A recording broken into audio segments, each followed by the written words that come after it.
Alright guys, so what I did is I just made a little metal plate out of some sheet metal that I had, and just used the factory screw right there to bolt it down. I put a little silicone in there, it's not dried yet, just to keep it from vibrating.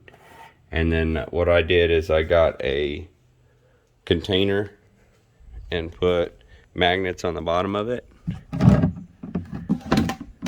Cut the top of it off, and then put glued magnets on the bottom of it so it'll stick to the metal plate, so it keeps it from rolling around.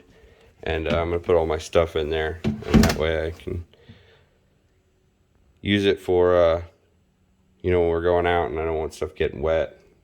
It'll help keep it dry. Alright, so it's in. I just gotta put the seat back in and put the bolts.